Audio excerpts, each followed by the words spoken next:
நண்பர்கள் அனைவருக்கும் வணக்கம். இன்னைக்கு நம்ம அந்த வீடியோல பள்ளிகள் திறப்பு தொடர்பாக மீண்டும் ஒரு புதிய தகவல் ஒன்று வெளியாகி இருக்கு. ஸோ அதை பத்தி தான் இப்ப நம்ம பார்க்க போறோம். தமிழகத்தில் தற்பொழுது கோடை காலம் முடிவடையும் தருவாய் என்றாலும் வெயிலுடைய தாக்கம் முடிந்தபாடில்லை. இன்னும் சில நாட்களுக்கு வெப்ப அலை வீசும் என்பதால் மக்கள் பாதுகாப்பாக இருக்க அறிவுறுத்தப்பட்டுள்ளனர். வெப்ப அலையின் காரணமாக பள்ளிகள் திறப்பை ஒவ்வொரு மாநில அரசும் தாமதப்படுத்தியுள்ளது. அந்த வகையில் தமிழகத்தில் இதற்கு முன்னதாக ஜூன் 6ஆம் தேதியாக இருந்த பள்ளிகள் திறக்கும் தேதியானது சமீபத்தில் மாற்றப்பட்டு ஜூன் 10ஆம் தேதி என்று அறிவிக்கப்பட்டது. ஆனால் அதனை மேலும் தள்ளி வைக்க வேண்டும் என்று பொதுமக்கள் சார்பில் கோரிக்கைகள் எழுந்தன.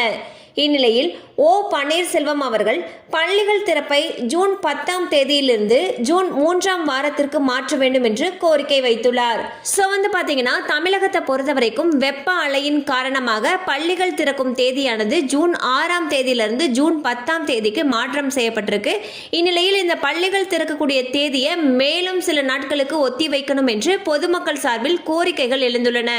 கண்டிப்பாக அந்த அப்டேட் உங்களுக்கு பயனுள்ளதாக இருந்திருக்கும் நம்புகிறோம். மேலும் இது போல் அப்டேட்ஸ் உங்களை உடனே ரீச் ஆகணும்னு நினச்சிங்கன்னா நம்ம சேனலோடு தொடர்ந்து இணைந்திருங்கள். தேங்க்யூ ஃபார் வாட்சிங்.